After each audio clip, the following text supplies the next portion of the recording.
ಓಂ ಶ್ರೀ ಗುರುಭ್ಯೋ ನಮಃ. ಓಂ ಶ್ರೀ ರಾಘವೇಂದ್ರಾಯ ನಮಃ. ದುರ್ಗೆ ದುರ್ಗೆ ಲಕ್ಷ್ಮೀ ಲಕ್ಷ್ಮೀ ಸ್ವಾಮಿ ಸ್ವಾಮಿ. ನಾವು ಸಮಯ ಜಾಸ್ತಿ ತಗೊಳ್ಳಲ್ಲ, ಯಾಕಂದರೆ ಮಕ್ಕಳು ಕಾಯ್ತಾ ಇದ್ದರೆ ನಿಮಗೇನು ಆ್ಯಕ್ಟಿವಿಟೀಸ್ ಇದೆ ಅದು ನೋಡೋಣ. ನಾವು ನೋಡ್ತೀವಿ. ಶೇಷಗಿರಿಯವರು ಭಾಳ ಹೇಳಿದ್ರು ಒಂದು ಸಿಲ್ವರ್ ಜುಬ್ಲಿ. ಇಲ್ಲಿ ಅವ್ರು ನೋಡ್ತಾ ಇದ್ದಾರೆ ಏನು ಅನ್ಸುತ್ತೆ, ಅವರೇ ಹೀರೋ ಅಂತ ಕಾಣಿಸುತ್ತೆ. ಅವ್ರ ಡ್ರೆಸ್ಸು, ಅವ್ರದ್ದೊಂದು ಮಾತು ಭಾಳ ಖುಷಿಯಾಗುತ್ತೆ ನೋಡಿ. ನೆಕ್ಸ್ಟ್ ಪ್ಲಾಟಿನಮ್ ಜುಬ್ಲಿನೂ ತೋರಿಸ್ಬಿಟ್ಟಿದ್ದಾರೆ ಅವರು. ಹೇಗೆ ಅವ್ರ ಡ್ರೆಸ್ ನೋಡ್ರಿ, ಮಾಸ್ಟರ್ಗಳ ಡ್ರೆಸ್. ಸಿಲ್ವರ್ ಜುಬ್ಲಿ ಅಂದರೆ ವೈಟು, ಮೇಲ್ಗಡೆ ರೆಡ್ ಇದು ಹಾಕೊಂಡಿದ್ದಾರೆ, gold. That is also golden jubilee. So ನಾವು 50 ವರ್ಷದ್ದು ನಾವು ಮಾಡ್ತೀವಿ. ನಾವು ತೋರಿಸ್ತೀನಿ. ಈ ಗುರುನು ಅವತ್ತು ಬರ್ತಾನೆ, ಭಯ ಪಡುತ್ತೆ. ನಮ್ಗೆ ಭಾಳ ಖುಷಿಯಾಗುತ್ತೆ ಮಕ್ಕಳೇ. ನನಗೆ ನಿಜ 3 ಗಂಟೆಗೆ ಎದ್ದು ನಾವು ಅನುಷ್ಠಾನ ಮಾಡ್ತೀನಿ, ಅದು ನಿಜ. ದೇವರಲ್ಲೇ ಇರ್ತೀನಿ. 9:30 ಆದ ಮೇಲೆ ಮಕ್ಕಳ ಪಾಠ ಕೇಳ್ತೀನಿ ನಾನು. ಆ ಮಕ್ಕಳ ಕಿರ್ಚೋದು ಪಾಠ, ಅದು ಒಂದು ಪ್ರವಚನ. ನನಗೆ ಭಾಳ ಖುಷಿಯಾಗುತ್ತೆ. ನನಗೆ ಬಂದಿದ್ದು ಈ ಪಕ್ಕದಲ್ಲಿ ಶಾಲೆ ಇನ್ನೂ ಬೆಳೀಲಿ, ಇನ್ನೂ 1000 ಜನ ಸೇರಲಿ, ಇನ್ನೂ 100 ಟೀಚರ್ಸ್ ಬರಲಿ, ಕೈ ತುಂಬಿ ಸಂಬಳ ತಗೊಳ್ಳಿ, ಶಾಲೆ ಅಭಿವೃದ್ಧಿ ಆಗಲಿ, ರ್ಯಾಂಕ್ಸ್ ಬರಲಿ ಮೇಲೆ. ಮತ್ತು ಇನ್ನೊಂದು ಹೇಳ್ತೇನೆ ಮಕ್ಕಳಿಗೆ, ಹಾಸಿಗೆ ಮೇಲೆ ಕೂತು ಓದಬೇಡಿ, ದಕ್ಷಿಣಕ್ಕೆ ಮುಖ ಮಾಡಬೇಡಿ ಓದುವಾಗ. These 2 things you should follow.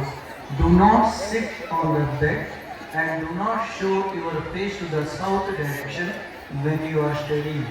ಓದುವಾಗ ಇದನ್ನು ಮಾಡಬೇಡಿ. ಭಾಳ ವಿದ್ಯೆ ಅನ್ನೋದು, ಸಂಸ್ಕಾರ ಅನ್ನೋದು ಭಾಳ ಕಷ್ಟ, ಸಿಗಲ್ಲ ಯಾರಿಗೂ. ಅದ್ರ ಜೊತೆಗೆ ನಾವು ದುಡಿದ್ರೆ, ಅದ್ರ ಜೊತೆಗೆ ನಾವು ಕಷ್ಟಪಟ್ಟರೆ ವಿದ್ಯೆ ಸಿಗುತ್ತೆ. ಎಲ್ಲರಿಗೂ ಸಿಗಲ್ಲ ವಿದ್ಯೆ ಅನ್ನೋದು. ಇನ್ನೊಂದು ಲಾಸ್ಟಲ್ಲಿ ಒಂದು ಚಿಕ್ಕ ಕತೆ. ಇವತ್ತೇನು ಸ್ಟೇಜ್ ಮೇಲೆ ಎಲ್ಲರೂ ಹಿರಿಯರು, ಗುರುಗಳು ಮತ್ತು ನಮ್ಮ ಕೋಡಿಹಳ್ಳಿ ಚಂದ್ರಶೇಖರ್ ಬಗ್ಗೆ ದೊಡ್ಡ ಕತೆ ಇದೆ ನನಗೆ. ಅವ್ರಿಗಿನ್ನೂ ನಾನು ಗೊತ್ತಾಗಿಲ್ಲ ನಾನು ಯಾರಂತ. ಅಸೆಂಬ್ಲಿನಲ್ಲಿ ನಾನಿದ್ದೆ, ನಾನು ಯಾರಂತ ಅವ್ರು ಗೊತ್ತಾಗಿಲ್ಲ. ಇಲ್ಲಿ ಅವ್ರದ್ದು ಖುಷಿ ಆಯ್ತು ಅವ್ರು ನೋಡಿ. ಸೊ ಅವ್ರಿಗೆಲ್ಲ ಒಂದು ಇದು ಪ್ರತಿಯೊಬ್ಬರಿಗೆ ಈ ಕತೆ ಸ್ಟೋರಿ ಹೇಳ್ಬಿಟ್ಟು ಎಂಡ್ ಮಾಡ್ತೀನಿ. ಇದು ಪ್ರತಿಯೊಬ್ಬರಿಗೂ, ಮಾಸ್ಟರ್ಗೂ ಮತ್ತು ವಿದ್ಯಾರ್ಥಿಗಳಿಗೂ ಕೇವಲ 1 ನಿಮಿಷ, ಡೋಂಟ್ ವರಿ. ಮತ್ತು ಈ ಕತೆಗೆ ಒಂದು ಗೋಲ್ಡ್ ಮೆಡಲ್ ಬಂದಿದೆ. ಏನಂದರೆ, ನಾನಿಲ್ಲಿ ಶೇಷಗಿರಿನ ತಗೋತೀನಿ.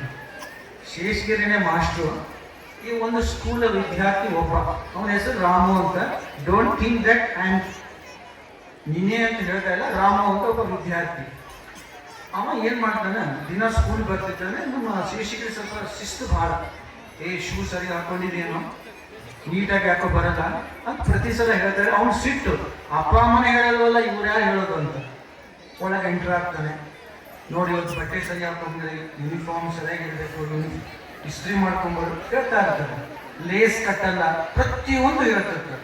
ಒಂದ್ಸಲ ಏನು ಮಾಡ್ತಾರೆ, ಯಾಕೋ ಗೇಟ್ ಹಾಕಿಲ್ಲ, ನೀನು ಗೇಟ್ ಹಾಕೊಂಬಾರೋ ಒಳಗಡೆ.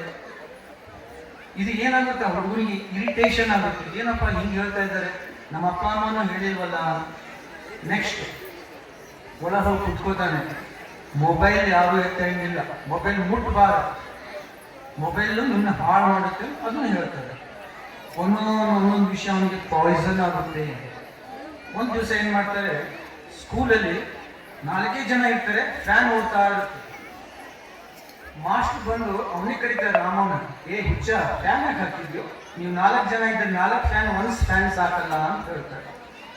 ಅವಾಗ ವಿದ್ಯಾರ್ಥಿ ಅಂತ, ಇದು ಏನಪ್ಪ ಇದು ಕಷ್ಟಪಡ್ತಾ ಇದ್ದಾರೆ, ಈ ಶಾಲೆನೇ ಬೇಡ ಅಂತ ತಿಳ್ಕೊತಾನೆ. ಕೊನೆಗೆ SLC ಪಾಸ್ ಆಗ್ತಾನೆ, ಒಳ್ಳೆ ಮಾರ್ಕ್ಸ್ ತಗೋತಾನೆ. ಮಾಸ್ಟರ್ಗೆ ಗೊತ್ತು, ಶೇಷಗಿರಿಗೆ ಏನು, ಈ ರಾಮು ಬಹಳ ಪುಂಡ,